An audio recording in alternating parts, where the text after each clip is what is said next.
चार परिस्थितियों में स्त्री से कभी प्रेम नहीं करना चाहिए। एक बार की बात है जब देवर्षि नारद पृथ्वी लोक का भ्रमण करते करते भगवान श्री कृष्ण के पास जाते हैं। तब भगवान श्री कृष्ण देवर्षि नारद को देखकर कहते हैं, हे देवर्षि नारद, आइए, आपका स्वागत है। आज आप किस प्रयोजन से आए हैं? तब देवर्षि नारद कहते हैं, हे प्रभु, मैं अभी अभी पृथ्वी लोक का भ्रमण करके आ रहा था। तभी मैंने मन में एक प्रश्न जागृत हो उठी है, इसलिए मेरे उस प्रश्न का निवारण करने की कोशिश करें। तब भगवान श्री कृष्ण कहने लगे, हे देवर्षि, आपके मन में जो भी प्रश्न जागृत हो रहा है, आप निसंकोच होकर पूछे, हमें आपके प्रश्न का उत्तर देकर खुशी होगी। तब देवर्षि नारद कहते, हे प्रभु, किन परिस्थितियों पर स्त्रियों तथा पुरुषों को कभी प्रेम नहीं करना चाहिए? दोस्तों, फिर भगवान श्री कृष्ण कहते, हे देवर्षि नारद, आज आपने बहुत ही महत्वपूर्ण प्रश्न किया है। इस प्रश्न के सभी स्त्रियों तथा पुरुषों को पता चल जाएगा कि कौन सी परिस्थितियों में प्रेम नहीं करना चाहिए और कौन सी परिस्थितियों में प्रेम करना चाहिए। तब देवर्षि नारद कहते, हे प्रभु, आपसे यह निवेदन है कि आप अति शीघ्र बताएं। फिर भगवान श्री कृष्ण कहते, हे देवर्षि नारद, इस प्रश्न को जानने से पहले आपको प्राचीन काल की एक कथा सुनाता हूँ। जो स्त्री तथा पुरुष इस कथा को मन और ध्यान लगाकर पूरा सुनते हैं वह समझ जाते हैं कि कौन कौन सी परिस्थितियों में प्रेम नहीं करना चाहिए। फिर भगवान श्री कृष्ण कथा का प्रारंभ करते हैं। कहते, हे देवर्षि नारद, प्राचीन काल की बात है। एक नगर में श्याम नाम का राजा राज्य करता था। वह राजा बहुत ही धर्मात्मा और सत्यवादी राजा था। उसके राज्य में कोई गरीब था और ना ही कोई भूखा प्यासा रहता था। राजा श्याम के यहाँ एक ब्राह्मण था जिसे बिना कोई काम करवाए ही राजा उसे मंत्री जितना वेतन दिया करते थे। फिर दोस्तों, जब वह ब्राह्मण बूढ़ा हो गया तो उसने अपनी पत्नी से कहा, हे प्रिय, हमको बिना काम के राजा का धन खाते खाते जीवन बीत गया, लेकिन हमसे कोई काम नहीं लिया। राजा साहब वेतन तो हमें एक मंत्री के बराबर देते हैं, लेकिन वह कोई काम हमसे नहीं करवाते, जिससे हम चाहते हैं कि हम राजा को एहसानों से मुक्त हो जाएं, और मुक्ति हमें तभी हो पाएंगे जब राजा हमसे कोई काम करवाएंगे। दोस्तों, आगे भगवान श्री कृष्ण कहते हैं, हे देवर्षि नारद, यह सोचकर ब्राह्मण सीधा राजा के दरबार में गया और बोला, हे महाराज, आपका वेतन खाते खाते हमें बहुत वर्ष बीत गए हैं, परंतु आज तक आपने हमसे नौकरी का कोई काम नहीं करवा लिया है। हम ऊपर जाकर भगवान को क्या मुंह दिखाएंगे? इसलिए हमारी आपसे यह इच्छा है कि आप हमसे कोई काम करवाएं जिससे हमें अपने आप पर कोई उधार चढ़ा हुआ महसूस ना हो। दोस्तों, तब ब्राह्मण की बात सुनकर राजा श्याम कहने लगे, देखिए ब्राह्मण जी, वैसे तो हमारी यह प्रतिज्ञा है कि हम किसी ब्राह्मण से कोई काम नहीं करवाते, लेकिन आज आप ज़्यादा कह रहे हैं तो हम आपको एक काम बता देते हैं, आप उसे कर लाना। आप हमारे काम के रूप में गंगा स्नान करिए और छोटे से डिब्बे में हमारे लिए गंगा जल लेते आना, यही आपकी नौकरी होगी। तब दोस्तों, राजा की बात सुनकर ब्राह्मण बड़ा खुश हुआ और वह तुरंत अपने घर आया और अपनी पत्नी से बोला, मैं आज राजा के कहने से गंगा स्नान करने जा रहा हूँ। तब ब्राह्मणी बोली, हे स्वामी, यदि आप गंगा स्नान के लिए जाएं तो मैं आपके जाने के बाद अन्न जल कैसे ग्रहण करूंगी? आप तो जानते ही हैं कि मैं आपके दर्शन बिना अन्न ग्रहण नहीं करती हूँ। तब ब्राह्मण कहता है, मैं अपनी एक तस्वीर दीवार पर बना देता हूँ, तुम इस तस्वीर को दर्शन करके भोजन कर लिया करना। 3-4 दिन की ही तो बात है, फिर तो मैं आ ही जाऊंगा। इतना कहने के बाद ब्राह्मण देव गंगा स्नान करने चल दिए। दोस्तों, फिर भगवान श्री कृष्ण कहते हैं, हे देवर्षि नारद, जाते जाते वह राजा से कह के गया कि मेरी पत्नी घर पर अकेली है, आप उसकी खबर लेते रहना। तब राजा ने कहा, हे ब्राह्मण जी, आप किसी बात की चिंता ना करें, मैं आपकी पत्नी की खबर लेता रहूंगा। फिर इतना कहकर वह ब्राह्मण तो गंगा स्नान करने को चला गया। दोस्तों, इस दौरान राजा श्याम ब्राह्मण के घर की देखभाल करने के लिए एक चक्कर रोज उसके घर लगा आते और धीरे धीरे कई दिन बीत गए, पर ब्राह्मणी जी गंगा स्नान करके अभी तक नहीं लौटे। फिर एक दिन की बात है, उस ब्राह्मण के घर के पड़ोस में आग लग गई, जिससे लोगों ने आग को बुझाने की बहुत कोशिश की, लेकिन आग नहीं बुझ पाई। अब तो धीरे धीरे आग ब्राह्मणी के घर में पहुंच गई। तब उस समय वह ब्राह्मणी घर के अंदर दीवार पर बनी अपनी पति की तस्वीर के दर्शन कर रही थी। आग जब पूरी घर में फैल गई तो वह ब्राह्मणी अपने पति की तस्वीर के आगे खड़ी हो गई और सोचने लगी, कहीं मेरे पति की तस्वीर आग में ना जल जाए। लेकिन उस तस्वीर के साथ ही साथ ब्राह्मणी जी जलकर मर गई। फिर दोस्तों, राजा को जब खबर मिली तो राजा भागता हुआ आया और ब्राह्मणी को मरा देखकर उसे बड़ा दुख हुआ और सोचने लगा कि यह क्या अनर्थ हो गया। अब वह ब्राह्मण मुझसे पूछेगा तो मैं उसे क्या जवाब दूंगा। राजा इसी सोच में बैठा था कि इतने में गंगा स्नान करके ब्राह्मण भी लौट आया। तब घर जाकर उसने देखा कि आग में जलकर ब्राह्मणी मर चुकी है। वह ब्राह्मण क्रोधित हो उठा और राजा से बोला, हे महाराज, गंगा स्नान को जाते समय मैंने आपसे कहकर गया था कि मेरी पत्नी की खबर लेते रहना, लेकिन आपने मेरी पत्नी की खबर नहीं ली, इसलिए वह आग में जलकर मर गई। मैं तुम्हें श्राप अवश्य दूंगा। दोस्तों, फिर ब्राह्मण देव को क्रोध देखकर राजा हाथ जोड़कर बोला, हे ब्राह्मण देव, इसमें मेरा कोई दोष नहीं है। मैंने आपकी पत्नी की खबर ली थी, लेकिन आपकी पत्नी दीवार पर बनी हुई तस्वीर को बचाने के लिए घर के बाहर ही नहीं निकली, इसलिए वह जल गई। अब जो होना था वह सो हो गया। आप अपना क्रोध को शांत कीजिए, मैं आपकी पत्नी को जीवित करने का प्रबंध करता हूँ। चाहे कुछ भी हो जाए, आप बस हमें 1 महीने का समय दीजिए। तब इतना कहकर राजा ने ब्राह्मण की लाश को तेल में रखवा दिया और कहा, आप 1 महीने का इंतजार करें। फिर राजा श्याम अपना राजकोष मंत्री भरोसे छोड़कर अमृत की तलाश में चल दिए। जिससे कई दिनों के बाद चलते चलते राजा एक गांव में पहुंचे। वहां एक घर के द्वार पर चबूतरा बना हुआ था, जिससे विश्राम करने के लिए राजा उस चबूतरे पर बैठ गया। उस घर में एक बूढ़ी माँ और बहू 2 प्राणी रहते थे। बूढ़ी माँ का बेटा बहुत दिनों से काम के लिए बाहर चला गया था, लेकिन जब से वह गया तब से घर लौटकर नहीं आया था। दोस्तों, फिर भगवान श्री कृष्ण कहते, हे देवर्षि नारद, बूढ़ी माँ का बेटा देखने में एकदम राजा श्याम की तरह लगता था, जिससे राजा को द्वार पर बैठा देखकर वह स्त्री उन्हें अपना पति समझ बैठी और उनसे अपनी सास से कहा कि हे माँ, द्वार पर बैठा व्यक्ति ऐसा लगता है जैसे वह हमारा पति हो। यह सुनकर के बूढ़ी माँ भी दौड़कर घर के बाहर द्वार पर आई और राजा को ही अपना बेटा समझकर उसे लिपट कर रोने लगी और कहने लगी, बेटा, तू इतने दिनों तक कहाँ था?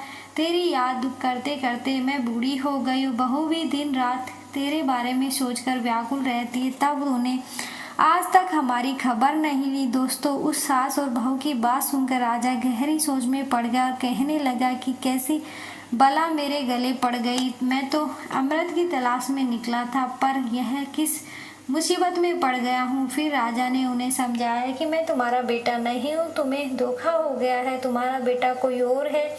तुम अपने बेटे का पूरा हाल मुझे बताओ, मैं तुम्हारे बेटे को ढूंढ कर लाऊंगा। फिर बूढ़ी माँ कहने लगी, बेटा, मेरा पुत्र 14 वर्ष की उम्र में विवाह करके चला गया और आज 25 वर्ष हो गए हैं। उसकी पत्नी उसकी चिंता में सूखकर पतली हो गई है, पर वह अभी तक लौटकर नहीं आया। दोस्तों, फिर राजा कहने लगा, तुम्हारा बेटा किस देश में रहता था? क्या आपको कुछ आता पता है? तब बूढ़ी माँ ने जवाब दिया, महाराज, दक्षिण दिशा राज्य में एक चंद्र प्रताप नाम का राजा है, जो 1 किलो सोना रोज गरीबों को दान करता है। उसी राजा के पास मेरा बेटा नौकरी करता है और उसका नाम मृत्युंजय है। दोस्तों, राजा श्याम बूढ़ी माँ और उसकी बहू को दिलासा देकर वहां से चला गया कि बहुत जल्द तुम्हारे बेटे तुम्हारे पास आ जाएंगे, तुम चिंता ना करो। फिर राजा श्याम ने शीघ्र ही राजा वीर प्रताप के राज्य में पहुंच गया और द्वारपालों से कहा, हे द्वारपालों, मृत्युंजय नाम के एक व्यक्ति को बुला दो जो राजा का सेवक है। मैं उनके गांव से आया हूँ, मेरा नाम श्याम है। फिर द्वारपाल ने जैसे यह खबर मृत्युंजय को दी तो मृत्युंजय तुरंत भागता हुआ द्वार पर आया और श्याम को अपने कक्ष में बुलाकर ले गया और उसकी खूब खातिरदारी करी। फिर राजा श्याम ने बताया कि हे भाई, जब से तुम अपने घर से चले आए हो तब से तुमने अपनी सूरत तक नहीं दिखाई। तुम्हारी माँ और तुम्हारी पत्नी रो रो कर बुरा हाल है। अब जल्दी से जल्दी आप जाकर अपनी माँ और अपनी पत्नी से मिले। दोस्तों, तब मृत्युंजय कहता है, हे मित्र, क्या बताऊं, राजा साहब मुझे यहाँ से जाने ही नहीं देते। ना तो वह मुझे छुट्टी देते हैं, ना ही इस्तीफा लेते हैं। मैं क्या करूं? राजा श्याम कहने लगा, कोई बात नहीं, तुम राजा से कहना कि मैं घर जा रहा हूँ। मेरे बदले मेरे स्थान पर मेरा भाई काम करेगा। दोस्तों, फिर मृत्युंजय ने वैसा ही किया। उसने राजा को जाकर सारी बात बता दी। गांव से मेरा भाई आया है, मेरी पत्नी और मेरी माँ की तबीयत खराब है। मेरे स्थान पर मेरा भाई आपके यहाँ काम करेगा और 1 महीने के बाद मैं वापस आ जाऊँगा। दोस्तों, फिर राजा ने उसकी मांग स्वीकार कर ली और उस घर जाने की अनुमति दे दी। मृत्युंजय की जगह राजा श्याम काम करने लगा, जिससे वह रोजाना रात में राजा के कक्ष में पहरा देता था। दोस्तों, फिर भगवान श्री कृष्ण कहते हैं, हे देवर्षि नाथ, दुनिया में अच्छे लोगों की कमी नहीं है, जो दूसरों का दुख दूर करने के लिए अपनी जान की बाजी लगा देते हैं। राजा श्याम स्वयं एक राजा होकर भी दूसरों के स्थान पर नौकरी कर रहा था। राजा चंद्र प्रताप हर रोज आधी रात के समय नगर से बाहर एक देवी के मंदिर में जाता था। वहाँ एक गर्म तेल की कढ़ाई रखी थी और वही देवी राजा चंद्र प्रताप को पकड़कर उस तेल की कढ़ाई में डाल देती। जब वह उसमें तला जाता था तो देवी उससे निकलकर खा जाती। फिर उसकी हड्डियों को इकट्ठा करके उन पर अमृत छिड़ककर जीवित कर देती। उसके बाद 1 किलो सोना देकर उसे वापस भेज दिया करती। फिर राजा अगले दिन वही 1 किलो सोना गरीबों को दान में देता। फिर एक दिन राजा श्याम ने सोचा कि राजा इतना सोना कहाँ से लाता है, इसका पता तो लगाना चाहिए। अब तो आधी रात में के वक्त राजा चंद्र प्रताप देवी के मंदिर के लिए गए तो पीछे पीछे राजा श्याम भी चल दिए और छिपकर उस घटनाक्रम को देखता रहा। सोचने लगा, अरे वाह, इतना कष्ट उठाकर राजा सोना प्राप्त करता है और उसे दान भी देता है। क्या ना इस राजा का कष्ट हमेशा के लिए दूर कर देना चाहिए। दोस्तों, यही सोचकर राजा श्याम ने अगले दिन एक व्यक्ति से पूछा कि पकवान, इत्र, सुगंधित वस्तुएं, तरह तरह के स्वादिष्ट मसाले भी मंगवाए। फिर उसने उन मसालों से पकवानों को अपने पेट में काट कर उसमें भरवा लिया। जब आधी रात का समय हुआ तो राजा ने अपने कुछ लोगों को बुलवाकर राजा चंद्र प्रताप को मूर्छित करवा दिया और उसकी जगह स्वयं मंदिर में चला गया। रोज की तरह देवी ने उसी तरह पकड़कर उसे भी तेल की कढ़ाई में पटक दिया। जब राजा तला गया तो देवी ने उसे निकालकर खाना शुरू किया। फिर आज तो उस देवी को हर दिन से अधिक स्वादिष्ट मांस लग रहा था और उसे पूरा खाने के लिए देवी ने उसकी हड्डियां एक जगह से रखी और उन पर अमृत छिड़ककर उसे जीवित कर दिया। उसके बाद देवी ने राजा से कहा, अरे राजा, आज तो तूने मुझे बहुत प्रसन्न किया है, तुम मुझसे जो चाहे वह मांग लो।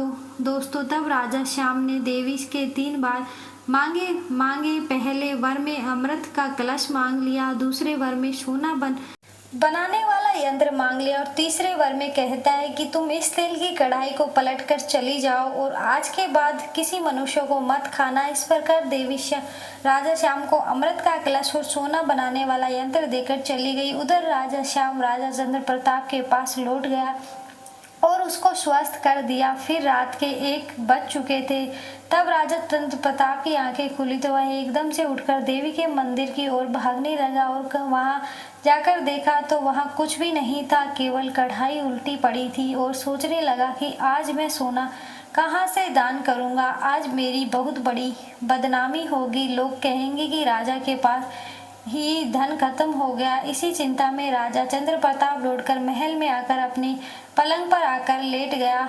दोस्तों, उधर सुबह जब हुई तो राजा के महल के द्वार पर सोना लेने के लिए बहुत लोगों की भीड़ जमा हो गई। अब तो राजा बड़ी चिंता में था कि मैं कहाँ से इन्हें सोना लाकर दूं। राजा सोनो तो सोना तो मिला ही नहीं। तब राजा श्याम राजा चंद्र प्रताप की चिंता को समझ गया और उसने राजा चंद्र प्रताप से पूछा कि आज आप इतने उदास क्यों हैं। तब राजा चंद्र प्रताप ने श्याम को पूरी बात बताई और मेरे पास सोना ही नहीं है, मैं दान किसका करूं?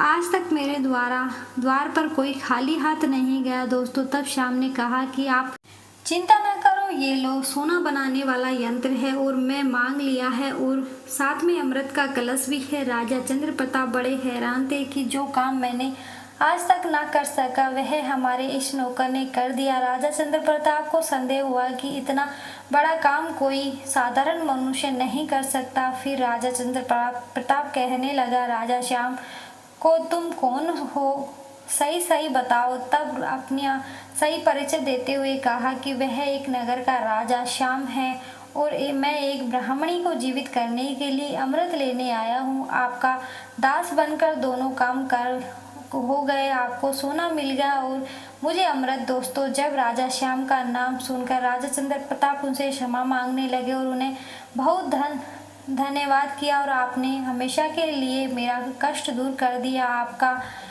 जैसा नाम सुना था आप वैसे ही हैं। दोस्तों, इसके बारे में राजा श्याम वहां से चले आए और ब्राह्मणी के शव पर अमृत छिड़क कर उसे जीवित कर दिया, जिससे अब तो वह पहले से अधिक सुंदर और जवान हो गई। सुंदर और जवान स्त्री को पाकर ब्राह्मण देव बड़े प्रसन्न हुए और कुछ दिन तो वह दोनों हंसी खुशी से रहते, लेकिन कुछ धीरे धीरे ब्राह्मण देव की स्त्री को बूढ़े पति से नफरत होने लगी और अब तो वह दूसरों पुरुषों की कामना करने लगी। दोस्तों, फिर आगे भगवान श्री कृष्ण कहते हैं, देवर्षि नारद पति से प्रेम करने वाली पतिव्रती स्त्री तो वह पहले वाली स्त्री थी जो आग में जलकर मर गई थी। जीवित होने के बाद जब वह जवान हो गई तो उसके भाव विचार पतिव्रता वाले नहीं रहे, लेकिन ब्राह्मण देव को तो यही लगता कि यह उनकी पहले वाली स्त्री ही है। ऐसा सोचकर उनकी भूल थी। उनकी स्त्री ने पड़ोस में रहने वाले एक युवक से प्रेम कर लिया। एक दिन वह स्त्री अपने